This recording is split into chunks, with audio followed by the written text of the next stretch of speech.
Ya, hari ini kita akan belajar bagaimana kita mendatangkan kerajaan Allah di tengah-tengah keluarga kita. Amin. Saya percaya kita di sini punya keluarga. Amin. Mungkin tidak ada anak-anak yang yatim piatu ya. Semuanya kita punya keluarga, punya suami, punya istri, punya anak-anak. Nah, sekarang kita bagaimana belajar kerajaan Allah itu ada, itu boleh hadir di tengah-tengah keluarga kita. Amin. Ada apa Bapak Ibu?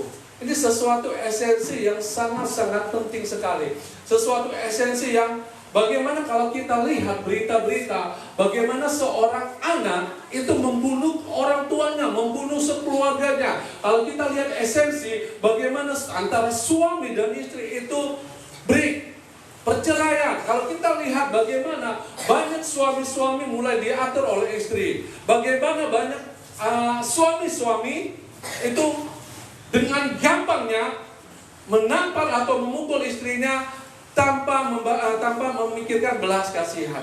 Nah, saya percaya kita di sini kita akan belajar bagaimana kerajaan Allah itu boleh ada di tengah-tengah keluarga kita. Amin Bapak Ibu. Karena apa Bapak Ibu?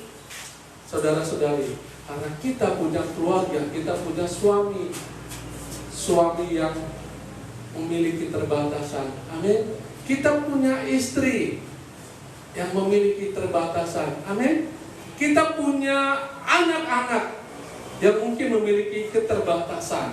Dan pada hari ini kita belajar bagaimana di tengah-tengah keterbatasan itu, di tengah-tengah keterbatasan para suami-suami, di mana keterbatasan para istri-istri, keterbatasan anak-anak, ada suatu perubahan, ada suatu berkah yang terjadi di tengah-tengah sebuah keluarga. Ada amin Bapak Ibu? Sehingga ketika ada orang baru, ketika ada pengunjung yang datang ke rumah kita, dimasuk ke dalam di tengah-tengah keluarga kita, dia melihat, wow, di rumah ini, di keluarga ini ada kerajaan Tuhan. Amin Bapak Ibu. Suami mengasihi istri, suami mengasihi anak-anak, istri juga mengasihi suami, tunduk kepada suami, anak-anak hormat akan orang tua. Kalau kita lihat, terkadang pagi-pagi ya Bapak Ibu, rumah itu kadang seperti kapal pecah ya. Terkadang mana iniku, mana iniku, mana iniku. Waduh, mulai. Nah, kita kan belajar apa yang dimaksud dengan kerajaan Allah di dalam keluarga kita. Mari kita buka slide-nya. Kita baca firman Tuhan, membangun kerajaan Allah di tengah-tengah keluarga kita. Oke, next. Nah, kerajaan Allah menurut firman Tuhan itu bukan berbicara masalah kerajaan fisik. Kalau kita lihat ada kerajaan ini, di mana ada raja yang memerintah, dan terkadang kerajaan itu dan di mana raja itu mencaplok suatu daerah itu dengan yang namanya otoritas, dan cenderung kepada otoritas itu adalah kekerasan. Tetapi firman Tuhan, Yesus datang ke dunia, Yesus mengajarkan tentang kerajaan Allah, itu bukan berbicara masalah kerajaan fisik, tetapi berbicara masalah kerajaan rohani, di mana ketika pemerintahan Yesus adalah raja yang melalui firman-Nya memerintah kepada kita, sehingga kita orang-orang percaya yang diperintah oleh Yesus, kita melakukan kebenaran demi kebenaran. Ada amin? Itulah kerajaan Allah. Jadi semua kebenaran yang hakiki di dalam kebenaran firman Tuhan yang dituang diilhami oleh Roh Kudus di dalam setiap penulis-penulis firman Tuhan, itu kita lakukan. Amin. Di dalam suatu kerajaan ada aturan-aturan, ada regulasi-regulasi yang harus semua lakukan, semua harus turutin. Amin Bapak Ibu. Ketika Bapak Ibu tidak menatati, misalnya Bapak Ibu tidak membayar PBB, maka Bapak Ibu akan kena denda. Kalau Bapak Ibu tidak punya KTP, ketemu di jalan, maka Bapak Ibu akan dikasih sanksi. Demikian juga dengan firman Tuhan. Bagaimana dengan kerajaan Allah? Kita sebagai orang-orang percaya, kita mengimplementasikan, kita menerapkan firman Tuhan di dalam kerajaan Allah lewat keluarga kita. Amin. Amin Bapak Ibu. Kita menerapkan yang namanya kebenaran Tuhan, kita menerapkan prinsip-prinsip kebenaran firman Tuhan di dalam keluarga kita. Oke, lanjut silakan. Nah, kita buka firman Tuhan di dalam Roma ayat 14. Ya. Jadi kerajaan Allah itu ada 3 unsur. Nah, kita akan baca sama-sama Roma 14 ayat 17 sampai 18. Kita baca 1, 2, 3. Sebab kerajaan Allah bukanlah soal makanan dan minuman, tetapi soal kebenaran, damai sejahtera, dan sukacita oleh Roh Kudus. Karena barang siapa melayani Kristus dengan cara ini, ia berkenan kepada Allah dan dihormati manusia. Amin Bapak Ibu. Kerajaan Allah menurut firman Tuhan di Roma adalah bukan soal makanan dan minuman Bapak Ibu. Pada saat itu Rasul Paulus melihat pelayanan di Roma itu sibuk mikirin masalah makanan. Bagaimana makanan nanti di ibadah ini, bagaimana tentang minuman ini, bagaimana tentang dekorasi ini, bagaimana sehingga apa Bapak Ibu? Terjadi yang namanya konflik, terjadi yang namanya pertikaian antara satu sama lain. Karena apa? Karena masalah-masalah keegoisan. Tapi firman Tuhan katakan adalah kerajaan Allah bukan masalah makanan dan minuman. Amin. Katakan kanan kirinya. Kerajaan Allah bukan berbicara masalah makanan dan minuman. Ya, Bapak Ibu, saya ingat orang tua saya, bapak saya almarhum.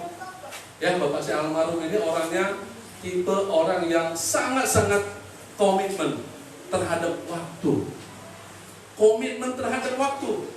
Makanya kalau hari Minggu, kadang Minggu mau ke gereja, kadang mau pesta, ya, biasanya mama itu suka lelet. Ya, biasanya mama saya juga lelet tuh. Pakai baju ini, gak cocok. Pakai baju ini, jam berapa lagi ini berangkat? Jam berapa lagi ini berangkat? Akhirnya apa Bapak Ibu? Ketika kita gereja, mana ini? Lama sekali, mau lakukan ini. Udah jam berapa ini, nanti kita terlambat. Amin Bapak Ibu. Esensinya adalah kerajaan Allah itu berbicara masalah fisik. Bukan berbicara bagaimana penampilan kita, bukan berbicara bagaimana cara kita bisa dilihat orang, bagaimana caranya supaya orang dipuaskan dengan mungkin makanan dan minuman. Tetapi kerajaan Allah itu berbicara apa tadi? Kebenaran, damai sejahtera, dan sukacita oleh Roh Kudus. Apakah di tengah-tengah keluarga kita ada kebenaran? Apakah di tengah-tengah keluarga kita ada sukacita, ada damai sejahtera? Terkadang sudah cantik-cantik, sudah mantep dandanannya, sudah dari salon, gara-gara menggerutu, gara-gara apa, maaf kata, misalnya naik sepeda motor, bruk, karena suaminya telat, mikirin, dakinya ngebut, cus, kena lubang, jatuh, berantakan semua dandannya. Coba Bapak Ibu bayangin. Amin. Bapak ini dia lihat lubang. Apa sih? Dan saya bilang cepat dari tadi. Nah, akhirnya apa? Terbentuk yang namanya kerajaan konflik. Suami gak mau kalah, istri gak mau kalah. Tempat tidur menjadi ring tinju. Wah, gebuk-gebukan, akhirnya apa? Konflik. Nah, kita belajar bagaimana rumah tangga kita, di keluarga kita ada kerajaan Tuhan. Karena damai sejahtera, kebenaran, dan sukacita oleh karena Roh Kudus. Amin Bapak Ibu. Bahkan firman Tuhan katakan, barang siapa melayani Kristus dengan cara ini, dengan cara apa Bapak Ibu? Kebenaran, damai sejahtera, dan sukacita. Pertama, ia akan berkenan kepada Allah. Amin Bapak Ibu. Apapun yang kita lakukan, pelayanan yang kita lakukan, kasih yang kita lakukan, itu berkenan kepada Tuhan. Dan bukan hanya berkenan kepada Tuhan, kita dihormati oleh manusia. Amin Bapak Ibu. Ketika kita lihat, Pak Sinar Mata itu jagonya ngomong di mimbar, jagonya ngomong di mimbar, cerita firman Tuhan. Coba lihat ke rumahnya itu, wah, dari A sampai Z itu,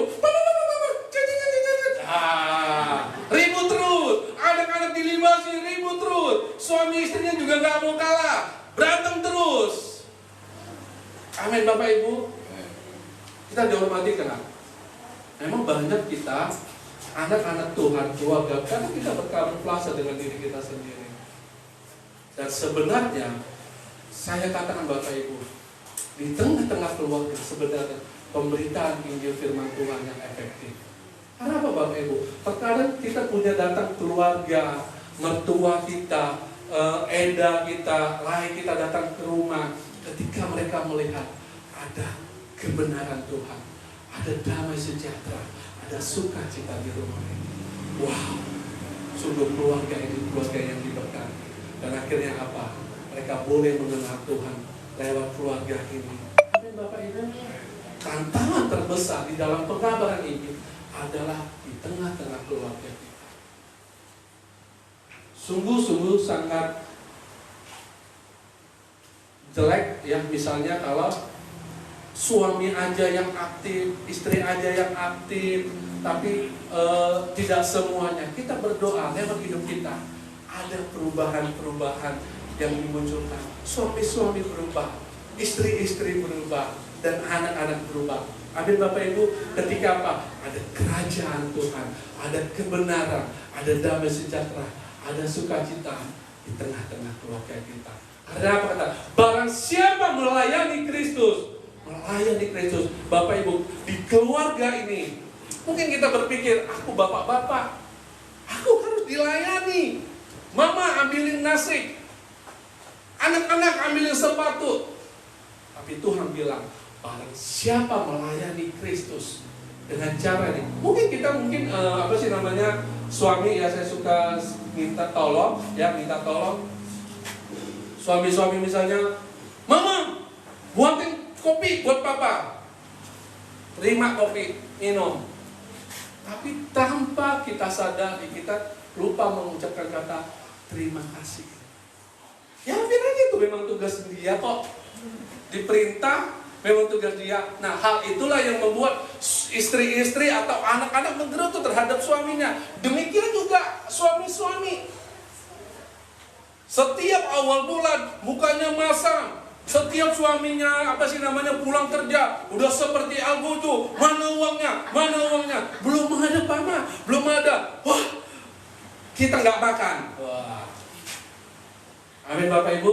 Kita belajar bagaimana lewat hidup kita ada kerajaan Tuhan. Artinya apa? Lewat suami-suami, istri dan anak-anak berubah.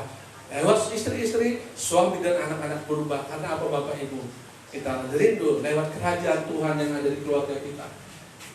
Ya, kita ada mengalami yang perubahan. Oke? Next. Di sini dikatakan ada 3 sebelumnya coba ada 3. Oke, ada 3 bentuk rohani ya yang kelihatan fisik yang tadi. Ya, fisik yang pertama, bagaimana ketika hidup ini atau perilaku ini berubah karena kebenaran Bapak Ibu. Ya, di tengah-tengah keluarga, ya, seperti saya bilang tadi, mungkin hidup kita, perilaku kita masih nggak benar, perilaku kita masih suka memerintah. Ya, misalnya saya kasih contoh, misalnya bapak-bapak terbanyak mengalami hidup yaitu perilaku itu. Maka kata saya bilang itu memerintah seperti tadi. Otoritas. Kalau sebenarnya Tuhan bilang tadi seperti apa? Harus melayani. Kedua, mampu menyatukan kasih Allah. Nah, hal inilah yang terkadang di tengah-tengah keluarga itu belum dipraktekkan. Masing-masing, suami-suami memikirkan diri sendiri, anak-anak memikirkan diri sendiri, istri-istri memikirkan diri sendiri. Kita rindu semuanya kita memikirkan satu sama lain. Amin. Kemudian mampu menyatakan kuasa Allah, menghadirkan kerajaan Allah di dalam keluarga. Itu berkaitan sejauh mana firman Tuhan yang bisa kita tanam di tengah-tengah keluarga kita. Amin. Kita buka firman Tuhan selanjutnya, ya ada di slide. Lanjut. Nah, kita baca 1 Petrus 4 ayat 10.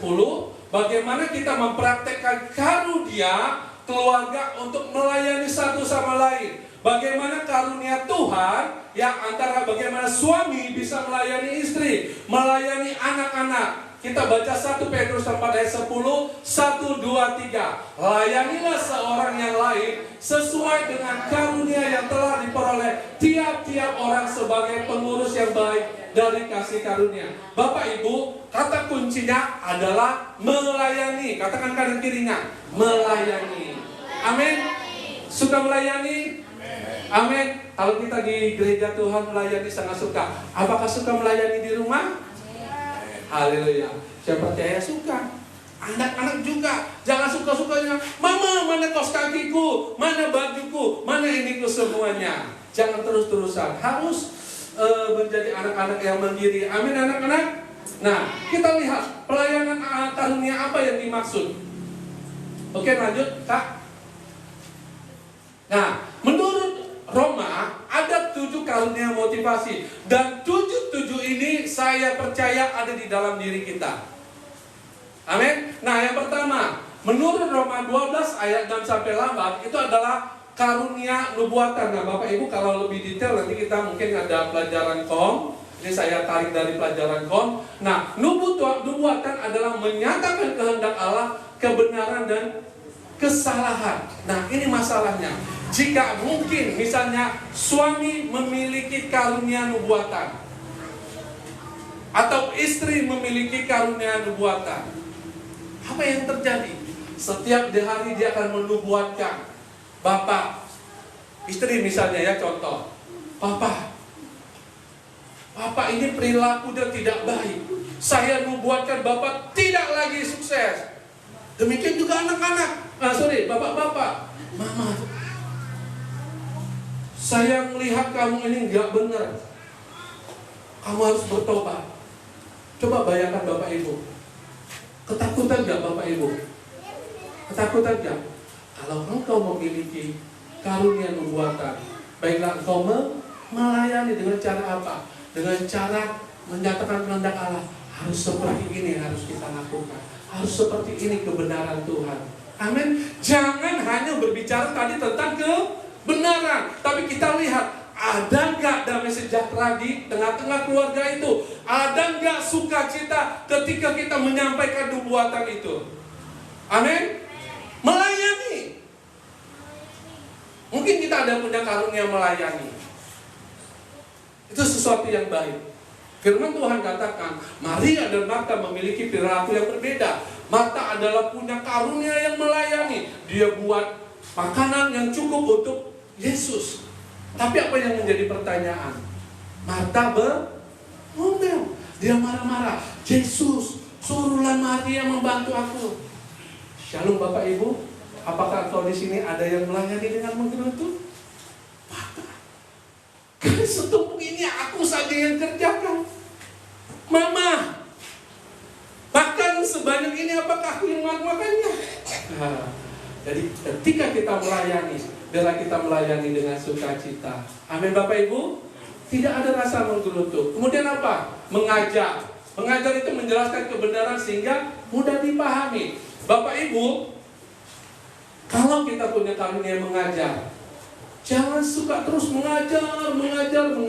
Suami-suami mengajar. Istrinya bilang, Pak, sekali diam dong. Aku juga mau ngomong. Bayangin suatu keluarga, kalau suaminya aja yang ngomong, mengajari, tidak melibatkan istri dan anak-anaknya untuk ngomong. Amin Bapak Ibu. Wah, suamiku ini ngajarin terus. Tidak ada kesempatan aku bertanya. Belajar. Amin Bapak Ibu. Ketika kita punya karunia pengajaran, kita memberikan kesempatan satu sama lain untuk bertanya. Amin. Kemudian karunia menasihati. Nah, ini banyak kepada orang-orang tua. Kalau ditanya, papamu cerewet ya? Wah, dari terbit matahari sampai terbenamnya, mulutnya itu ngomong terus, nasihat terus. Kamu harus seperti ini, kamu harus seperti ini, tanpa melihat kondisi anak-anak. apa yang terjadi dengan mereka. Amin. Shalom ibu-ibu. Untuk anak-anaknya, lihat anak-anaknya. Apakah nasihatmu itu mental atau masih diterima oleh mereka? Terkadang kita memberi nasihat itu tanpa kita boleh melayani apa sebenarnya yang menjadi kebutuhan mereka. Amin. Kemudian ada karunia belas kasihan. Nah, ini sesuatu yang luar biasa. Ini sesuatu yang empati. Menghibur seseorang yang sedang sedih di dalam keadaan kesusahannya, itu sesuatu yang luar biasa. Tetapi yang sangat berbahaya ketika seseorang dia mempunyai belas kasihan ketika hatinya sudah rusak, sudah sedih, dibuat oleh suaminya, maka itu dikaitkan dengan dirinya. Iya, kamu sedih ya, tetap semangat ya, sama seperti aku. Barusan juga aku dimarahin sama suamiku. Amin Bapak Ibu, jangan pernah kaitkan itu. Ketika kau menguatkan satu sama lain, doronglah dia dengan firman Tuhan. Amin. Jangan katakan, kita senasib ya, aku juga barusan dimarahin istriku, aku juga baru dimarahin suami. Ada damai sejahtera, ada sukacita. Yang terakhir, memberi. Amin. Bapak Ibu, siapa di sini punya karunia memberi? Saya percaya semuanya memberi. Memberi ini baik. Memberi ini baik. Tetapi Bapak Ibu ingat, ada yang namanya memberi tidak baik. Setiap permintaan anak-anak kita kasih. Setiap permintaan, mama belikan HP, mama belikan baju. Dan akhirnya apa Bapak Ibu? Tidak ada damai sejahtera. Tidak ada perubahan kepada anak-anak kita. Semua keinginan-keinginan anak kita beri tanpa kita lihat apakah dengan pemberian kita anak-anak kita boleh berubah. Anak-anak kita tepat pada menggunakan barang yang dibeli. Kita lihat, mungkin ada kalanya kita katakan, tidak anakku, kamu harus pakai ini. Tidak anakku, kamu harus belajar. Tidak anakku, kamu lihat kondisi keuangan papa. Amin. Kita didik anak-anak kita. Terkadang ada kalanya kita juga tidak perlu royal sekali memberi kepada anak-anak kita. Akhirnya itu apa? Untuk anak kita yang punya gaya hidup yang mungkin gaya hidup hedon atau apa, mengalami perubahan. Amin. Kemudian yang terakhir, karunia memimpin, mengatur dan mengarahkan. Bayangkan Bapak Ibu, suami punya karunia mengatur, memimpin. Istri punya karunia memimpin. Akhirnya apa? Adu panco. Betul nggak? Benar nggak? Emangnya kamu saja yang cari duit, saya juga cari duit. Emang hanya kamu saja yang bisa bawa mobil, saya bisa buka mobil. Firman Tuhan katakan apa Bapak Ibu? Hai istri-istri, tanduklah, benar? Tunduk, bukan tanduklah suamimu, bukan, tapi tunduklah pada suamimu. Amin Bapak Ibu. Terkadang di tengah-tengah keluarga konflik itu bisa terjadi kapan saja. Bahkan ketika selesai ibadah ini, kita pulang, kita mungkin suaminya naik bawa mobil, dia katakan, "Ma, kayaknya nih badanku sudah singset ini, aku pengen makan BPK mama." Istri bilang, "Ups, jangan Bapak, aku barusan lihat film drakor, enak kali filmnya ya, makanan Korea ini, kita ke Mixue aja, kita makan ini." Terus anak-anak bilang, "Jangan, kita makan KFC aja." Dengan segala keinginan-keinginan masing. Akhirnya apa? Di dalam mobil itu terjadi yang konflik. Akhirnya apa? Suaminya bilang, "Hai istri-istri, tunduklah pada suamimu. Kita ke makan BPK. Hai anak-anak, hormatilah orang tuamu. Kita tetap makan BPK. Apapun yang papa bilang, tetap harus makan BPK." Istri-istri nggak mau kalah. "Papa, firman Tuhan katakan, hai suami-suami, kasihilah istrimu." Anak-anak bingung. Ayat apa lagi yang berbunya? Dia makan KFC. Bukan itu Bapak Ibu. Tapi bagaimana damai sejahtera, kebenaran dan sukacita itu ada di tengah-tengah kita. Amin. Satu sama lain saling mendahulukan. Satu sama lain saling mendahulukan. Ya udah Papa udah lama nggak makan BPK. Nanti kita singgah sebentar ya Papa. Simpelnya sedikit aja. Mungkin bisa seperti itu. Amin Bapak Ibu. Amin. Sungguh bahagianya, sungguh sukacitanya ketika satu sama lain saling melayani, satu sama lain saling mendahulukan tanpa memikirkan dirinya sendiri. Amin. Oke, next kakak. Nah kita kan belajar bagaimana menghadirkan kerajaan Allah di dalam keluarga. Yang pertama, melayani dengan kasih. Bukan karena suka atau karena harus. Bapak Ibu, saya berdiri di tempat ini, saya melayani di mimbar, saya mengasihi Bapak Ibu. Amin. Bukan karena harus, bukan karena Pak Haji bilang, Pak Nathanael, minggu ini kamu harus melayani. Bukan karena itu, tapi karena saya mengasihi saudara-saudara.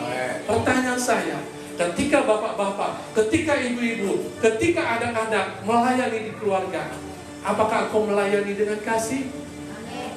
Kalau engkau tidak melayani dikasih, Mama buatin kopi, mukamu murung.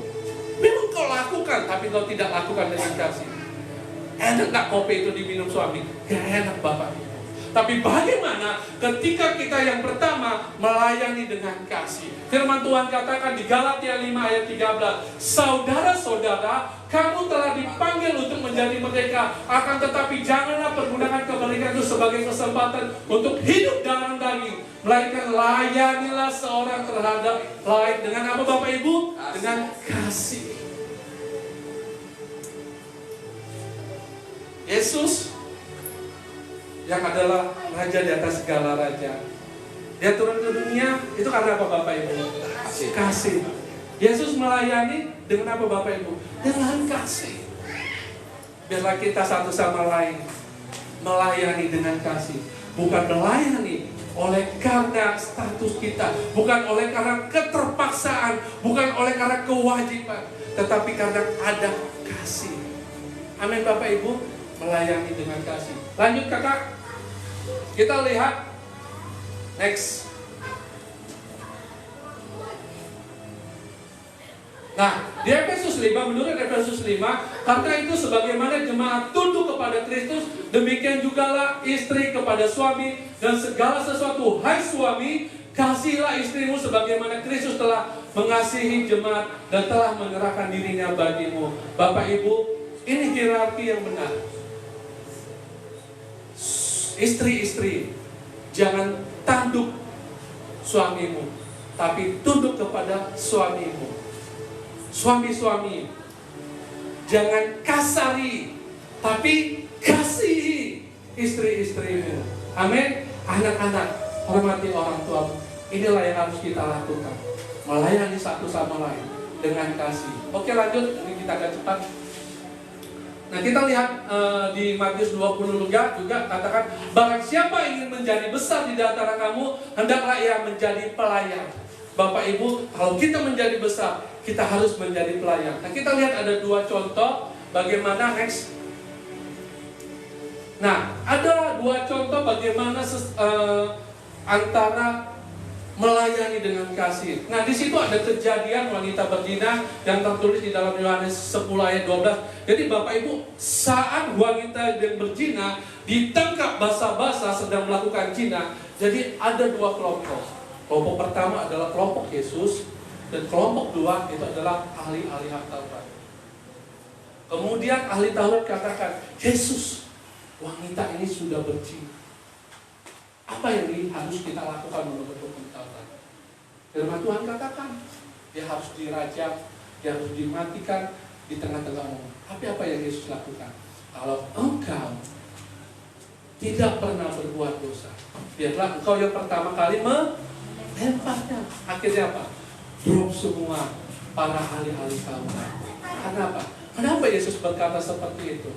Karena kasih. Dia katakan, lalu Yesus bangkit dan berdiri kepada wanita itu, hai perempuan, di manakah mereka? Tidak adakah seorang yang menghukum engkau? Jawabnya, tidak ada Tuhan. Lalu kata Yesus, aku pun tidak menghukum engkau. Pergilah dan janganlah berbuat dosa lagi mulai dari sekarang. Bapak Ibu, mungkin di rumah kita melihat istri kita penuh dengan keterbatasan.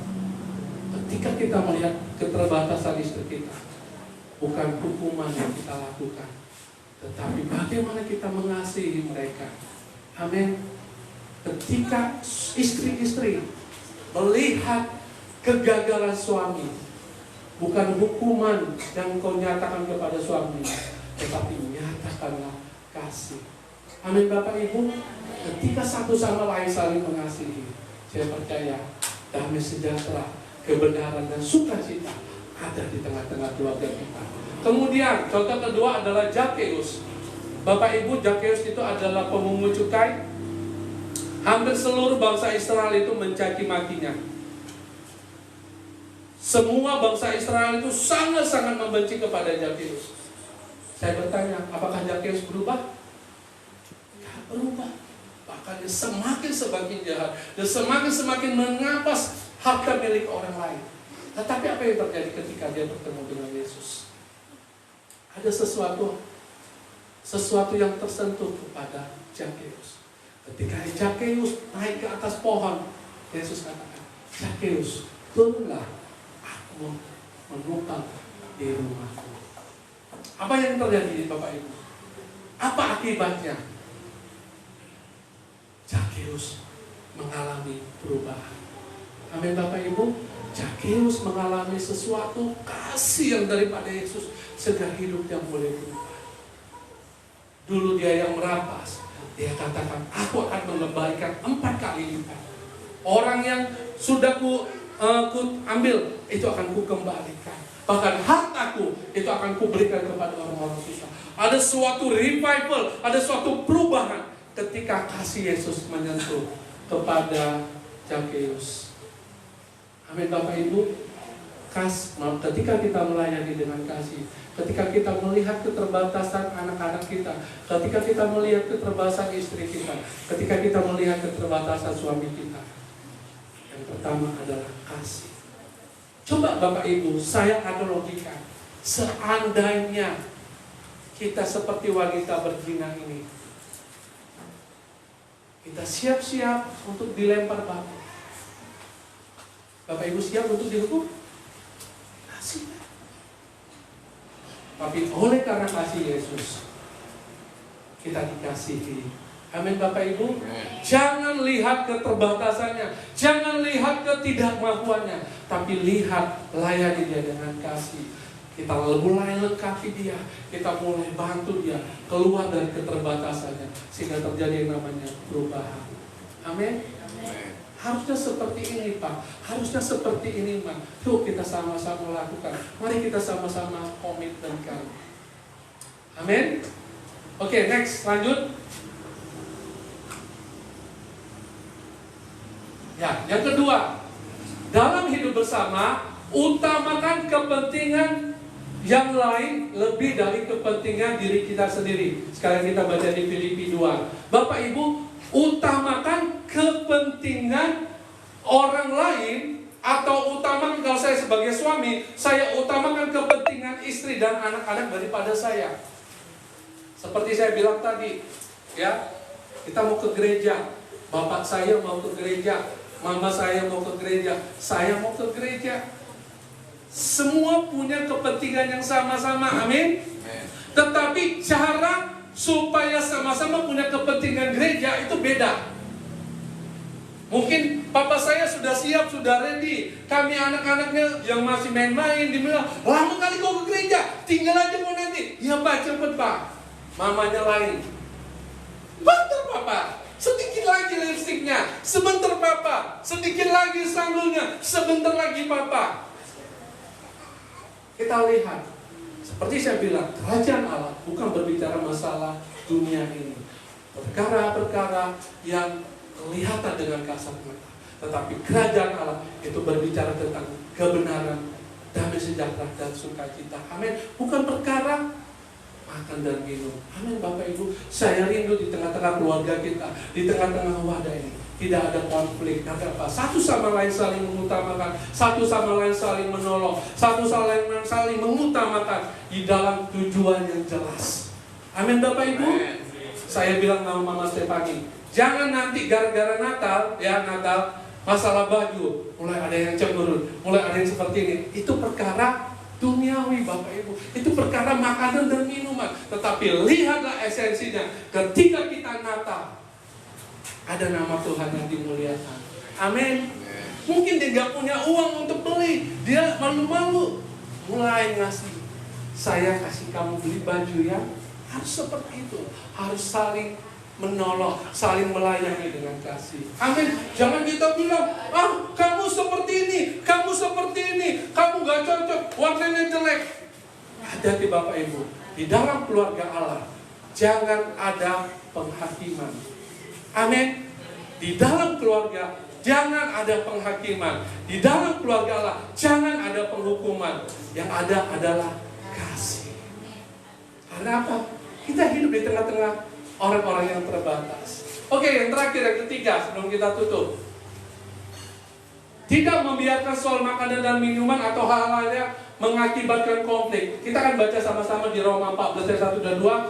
1, 2, 3. Terimalah dengan baik orang-orang yang belum sepenuhnya percaya tentang kebebasan yang kalian miliki sebagai orang yang sudah bersatu dengan Kristus. Janganlah membuang waktu untuk berdebat dengan mereka. Ada saudara-saudara kita yang sangat percaya penuh kepada Kristus, sehingga mereka meyakini bahwa Allah mengizinkan kita untuk makan semua jenis makanan. Namun ada saudara-saudara yang lain yang ragu dan berasa hanya diperbolehkan makan sayur-sayuran. Ini konflik antara hanya boleh makan sayur dan hanya makan mungkin makanan ini. Bapak Ibu, usahakan jangan tercipta konflik terkait lahiriah.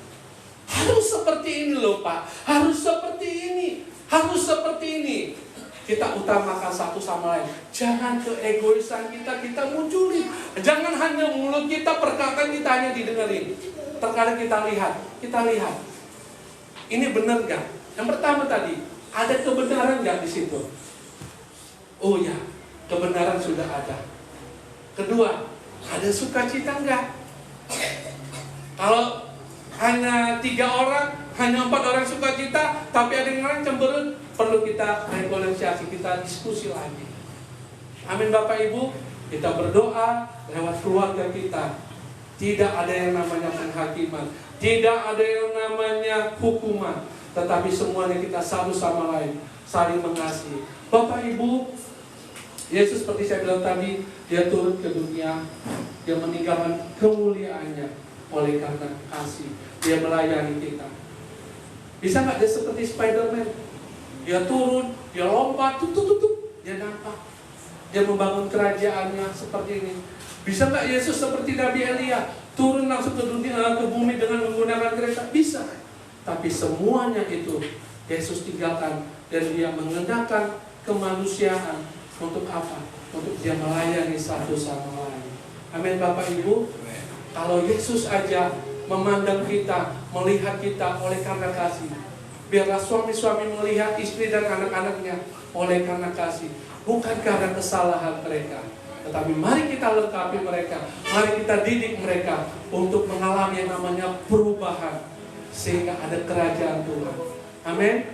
Amin Bapak Ibu. Amen. Kita rindu rumah tangga kita rindu wadah kita ini, semuanya ada di dalam kerajaan Tuhan. Amin. Saya tutup, kita undang bangkit berdiri, kita berdoa.